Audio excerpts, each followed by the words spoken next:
할렐루야, 다시 새로운 한 주를 시작합니다. 주님의 말씀과 더불어서 걷는 복된 하루 되실 수 있기를 진심으로 축복합니다.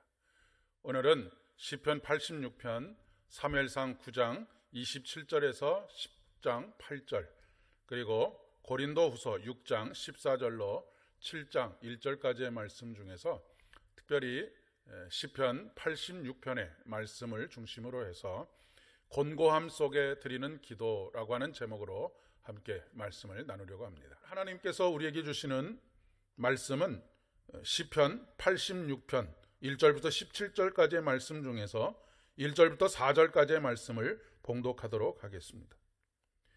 여호와여, 나는 가난하고 궁핍하오니 주의 귀를 기울여 내게 응답하소서. 나는 경건하오니 내 영혼을 보존하소서. 내 주 하나님이여, 주를 의지하는 종을 구원하소서. 주여, 내게 은혜를 베푸소서. 내가 종일 주께 부르짖나이다. 주여, 내 영혼이 주를 우러러 보오니 주여, 내 영혼을 기쁘게 하소서. 아멘. 코로나19로 인한 멈춤의 시간들이 길어지면서 우리들의 인내도 이제는 조금 한계에 다다르고 있지 않은가라고 하는 생각을 가져봅니다. 기다림의 시간만큼 우리에게 사실 어려움을 가져다 주는 것이 없는 것 같습니다.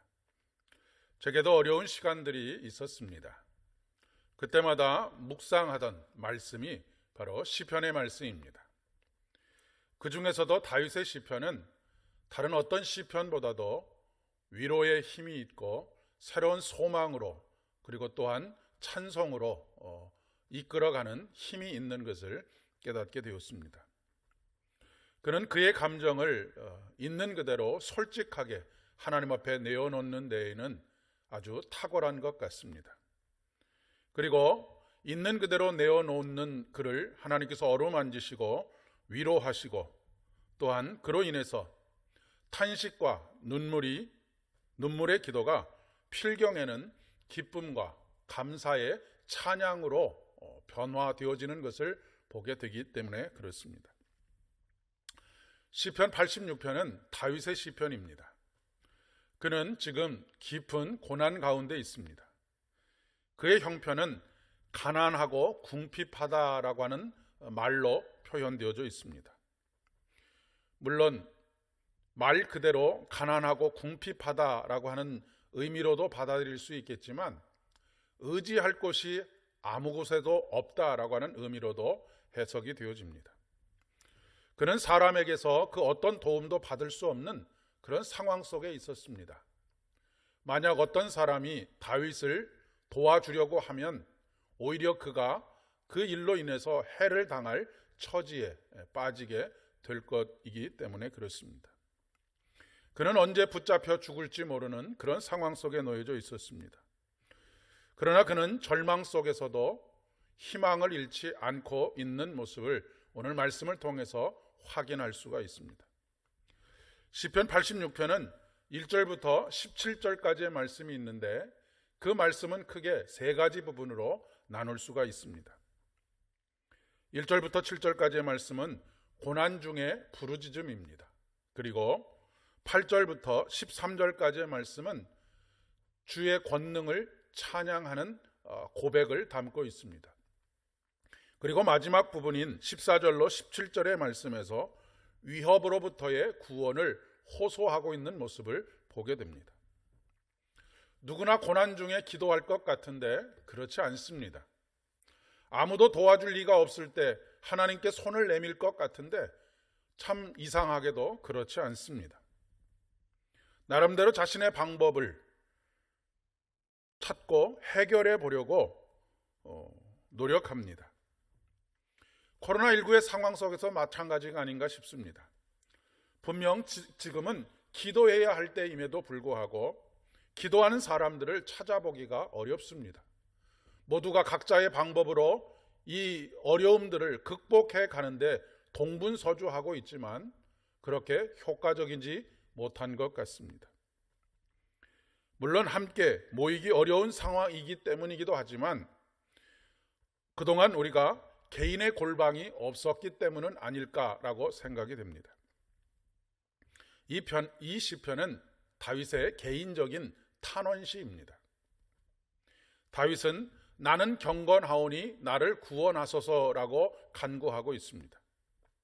나는 경건하오니 라고 하는 말은 자신이 하나님 앞에 흠이 없는 경건을 가지고 있다라고 하는 이야기이기보다는 자기는 지금 이런 상황에서도 하나님을 찾고 있습니다 라고 하는 그런 고백이 아닐까 싶습니다. 다른 방법을 모색하지 아니하고 하나님께 나오는 것입니다. 그리고 그는 내 영혼을 기쁘게 하소서라고 간구하고 있습니다. 문제 해결이 먼저가 아니라고 하는 것입니다.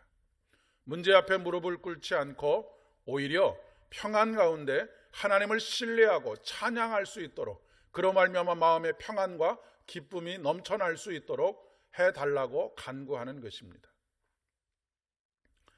우리의 마음이 무너지면 우리는 싸움을 해보기도 전에 백기를 들 수밖에 없습니다. 그러나 그 어떤 어려움 속에서도 하나님으로 말미암는 평안을 유지하고 그 마음속의 기쁨이 충만하게 될 때 이제 더 이상 문제는 문제가 아닌 것이 되는 것입니다. 다윗이 이렇게 기도할 수 있는 이유는 하나님은 늘 환난 중에 응답하시는 하나님이신 것을 깨달았기 때문입니다. 그의 슬픔이 변하여 춤이 되게 하셨고 베옷을 벗기고 기쁨으로 띠띠우게 하셨던 분이 우리 하나님이시기 때문입니다. 한숨과 탄식으로 신음하던 그가 이제는 기쁨의 탄성을 발하고 있습니다. 그의 문제가 해결되었기 때문이 아니고 그 문제를 해결하실 하나님께서 그의 곁에 있기 때문에 그렇습니다. 오늘도 주님을 찾고 주님을 바라며 주님께 기도하시는 복된 하루 되실 수 있기를 바랍니다.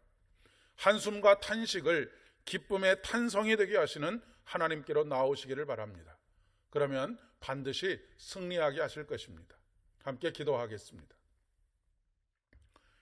환난 중에 우리를 노래하게 하시는 주님, 우리의 탄식과 한숨이 변하여 소망의 기도가 되게 하실 줄을 믿습니다. 오늘도 하루의 삶 속에서 신들 중에 주와 같은 이가 없음을 깨닫게 하시고 오직 주께 나아가게 하여 주시옵소서. 예수님의 이름으로 간절히 기도드립니다. 아멘.